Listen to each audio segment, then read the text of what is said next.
조국 민정수석 차기 법무부 장관으로 유력하게 거론되고 있죠. 그런데 자신을 둘러싸고 있는 이런저런 의혹에 대해서 해명 메시지를 여당 법사 의원들에게 보냈다고 합니다. 왜 이런 해명 자료를 보냈을까요? 장관 지명도 안 됐는데 이렇게 문자 해명해야 될 일이 있는지 궁금합니다. 해명한 내용은 논문 표절했다는 것, 그리고 조국 수석의 아들이 학교 폭력 관련돼 있는 부분, 그리고 사학 재벌설 이런 부분들이 좀 의혹이 있었죠. 여기에 대해서 모두 사실과 다르다 하는 해명을 문자로 보냈는데요.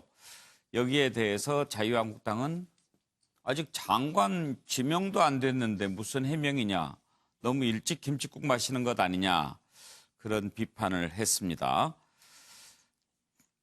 이에 대해서 조국 수석은 청문회 대비와는 무관하다, 그렇게 입장을 밝혔지만 그렇다면 왜 그랬을까요? 궁금합니다.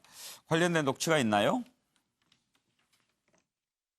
네, 저는 조국 민정수석이 바람직하지 못했다. 그 왜예요?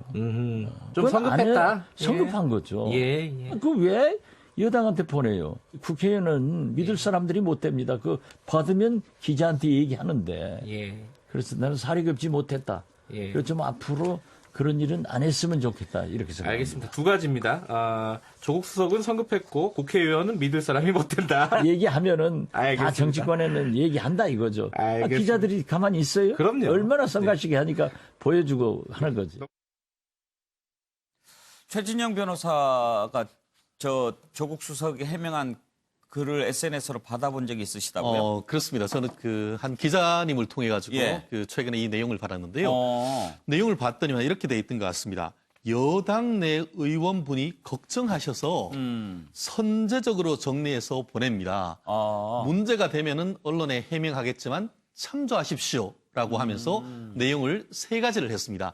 근데 보통 우리가 법조인들 같은 경우에는 예. 1, 2, 3, 그 다음에 가, 나다 이렇게 할 텐데 이분이 해외에서 공부했다 와서서 그러신지 예. A, B, C로 해가지고 아하. 이렇게 해놨는 내용을 봤는데요.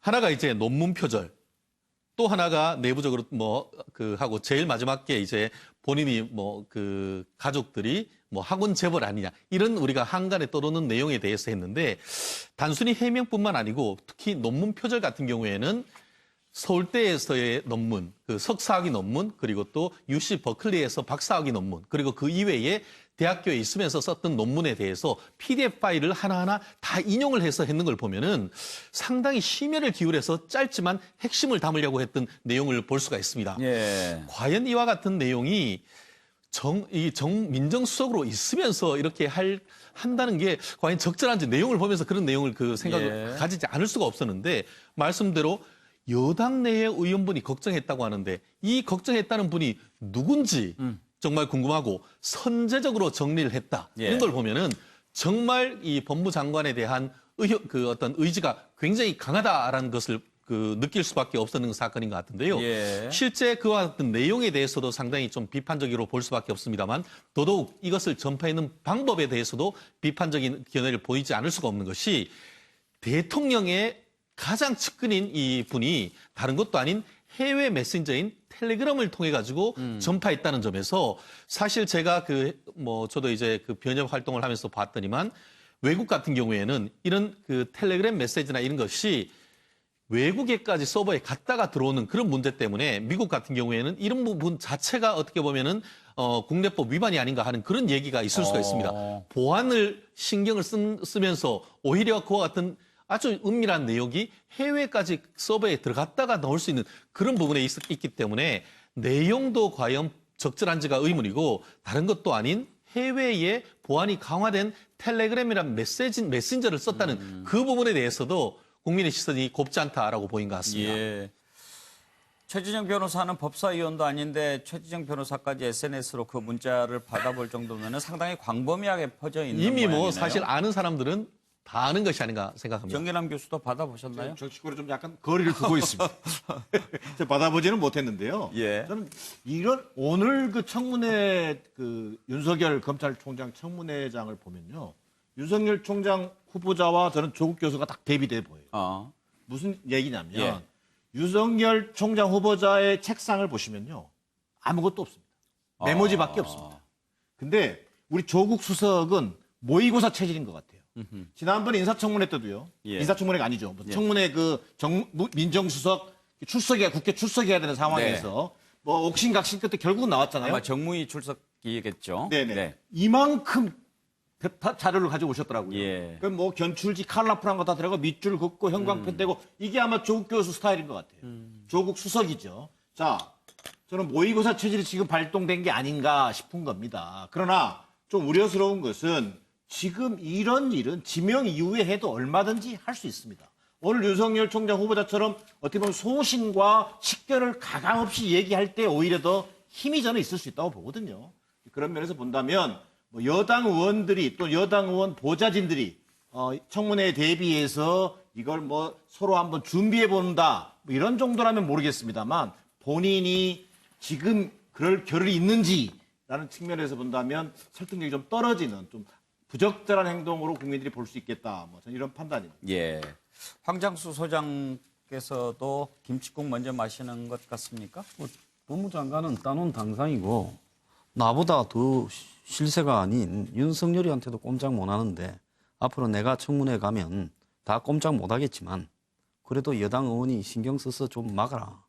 그렇게 뭐 좀 지시한 것처럼 보여요. 근데 저분이 진짜 해명할 게 있어요.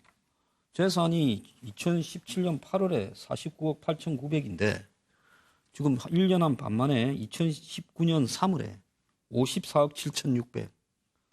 재산 많아요. 재산 많은 게 흉은 아니죠. 예. 그렇지만은 뭐 부모한테 물려받은 게 아니고 부부간에 열심히 월급쟁이로 벌어도 저런 정도의 재산이 어떻게 형성되었는가.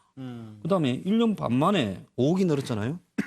그래서 어떻게 1년 반 만에 5억이 느는가. 이런 거 좀 텔레그램 보내가 해명 좀 하는 게 국민들한테 도움 안 되겠습니까? 그거는 궁금하다고 누가 안 물어본 모양이죠, 아직? 그 제가 오늘 물었어요. 그럼 답 좀 예. 해봐라길 바라요. 어떻게 돈이 저래 많은가. 예. 양문석 이사장은 예. 근데 좀 팩트 체크가 좀 필요할 것 예. 같아요. 어쨌든 조국 수석실에서는 그 장관설, 입각설의 그 보도되기 전에 그 나갔던 내용이다라고 이제 그 법무부 장관과에 대한 인사청문회 해명글, 사전 해명 글과 이제 거리를 두고 있는데요. 입각설이 나오기 전에 이야기라 하더라도 저는 조국 수석이 좀 더 좀 진중했으면 좋겠다. 그 이야기를 하고 싶습니다.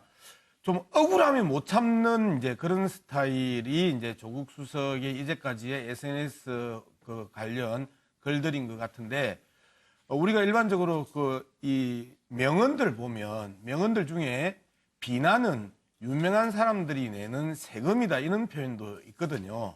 그러면 이러한 부분에 있어서 현실적으로 좀 억울한 부분이나 나로서 납득하기 어려운 부분이면 그 시기에 그 이야기를 하면 될 텐데 조국 수석 입장에 있어서는 장관 입각설 이전이든 이후든 이런 부분을 또 그 글로 써서 보내고 이게 또 정쟁으로 비화되고 조국 수석의 움직임 하나하나는 야당에 있어서의 그 타깃이 될 수밖에 없는 상황이라고 스스로 좀 이 본인의 위치를 잃고 파악하고 좀 진중하게 그 이후 파장이 어떻게 나타날 것인지 생각하면서 좀 움직이면 좋겠다. 예. 그런 그 조언을 해주고 싶네요. 예. 노영희 변호사 의견은 어떠신가요? 일단 조국 수석 입장은 그렇더라고요. 그 법무부 장관 지명되기 전에 입각설, 그러니까 뭐 지명된 것도 아니지만 어쨌든 입각설이 나오기 전에 그 누가 물어봐서 예. 거기에 대해서 이제 답을 해서 보내준 것인데 이게 이렇게 크게 확산된 건 나의 책임은 아니다. 그러니까 네. 내가 몇몇하게만 보내준 거였다는 거죠. 그리고 이걸 확산시킨 사람은 뭐 송모 의원실의 보좌관으로 지금 예. 알려져 있어요. 그렇다면 저는 이 보좌관도 사실은 조금 너무 부적절한 행동을 했다라고 생각이 되고 또 이제 조국 수석이 만약에 본인이 뭔가 이렇게 김치국 마신 게 아니라 질문에 대해서 답을 그냥 한 것이라고 한다면 좀 억울할 수도 있겠다 생각이 들어요. 그렇지만 그럼에도 불구하고 이게 지금 현재 이렇게까지 문제가 될 수 있잖아요. 그럼 그걸 그동안에 모르시지 않았었을 거예요. 특히 그 조국 수석은 지난번에 이제 입각설이 나왔을 때 민정수석이 어떻게 장관으로 가느냐 때문에 사실은 여러 가지 고초를 겪은 분이기 때문에 이렇게 조금 문제나 분란을 일으킬 만한 소지가 되는 혹은 빌미를 제공할 수 있을 만한 거는 좀 스스로 자제하는 게 맞지 않을까 생각이 들고, 물론 이번 건이 조국 수석이 진짜 뭐 어떤 의도를 가지고 했다고는 보기 어렵겠지만 그래도 이렇게까지 좀 소리가 좀 나게끔 하는 거는 좀 옳지 않았다 예. 봅니다. 그래요. 전체적으로 봤을 때 좀 일로도 좀 한참 이르다 그런 그렇죠. 느낌이 들죠. 네. 이 조국 수석은 지금 자중해야 됩니다. 이 본업은 제쳐두고 어떻게 보면 대통령이 아낀다, 법무부 장관으로 내심 생각하고 있었다, 이래서 아주 오만방자함의 극치를 보이는 거다, 이렇게 생각이 듭니다. 그 지난번 이미선 헌법재판관의 부실 검증이 상당히 논란이 됐었죠. 그때 조국 수석이 검증해야 될 사람이 이미선 재판관의 그 남편이 SNS에 올린 글을 퍼날르다가 또 한번 구설수에 올랐었어요. 그런데 지금 조국 민정수석이 해야 할 일이 뭡니까? 고위공직자 검증 아닙니까? 8명이 낙마를 했고 또 8명이 인사청문 채택 보고서가 채택이 안 되는 이러한 그 인사 참사를 기록했는데도 문재인 대통령이 그러셨어요. 청문회에서 시달린 사람들이 오히려 더 일을 잘한다. 이게 말하자면 인사검증을 제대로 안 한 조국 수석에게 면죄부를 줬단 말이죠. 그러니까 이제 뭐 지금 장관이 다 된 것처럼 이렇게 글도 올리고 할 일을 제대로 안 하고 있는 거거든요. 저는 이게 참 조국 수석이 자중하고 정말 좀 할 일을 좀 해서 말이죠. 예. 지금 이제 제가 보면은 이 공기업에도 지금 굉장히 그 태만하고 조금 이제 업무 태만하면서도 부패 조짐도 보이거든요. 사정에 그런 고삐를 쫙 재야 될 시기인데 이렇게 SNS에 글이나 올려도 되겠습니까? 뭐 SNS 1200자 쓰는데 그렇게 오랜 시간 걸리지는 않겠지만 보면은 조국 수석 SNS 가지고 논란은 많아요. 좀 자주 이용하는 것 같아 보이긴 합니다. 예, 다음 이슈로 넘어갈까요?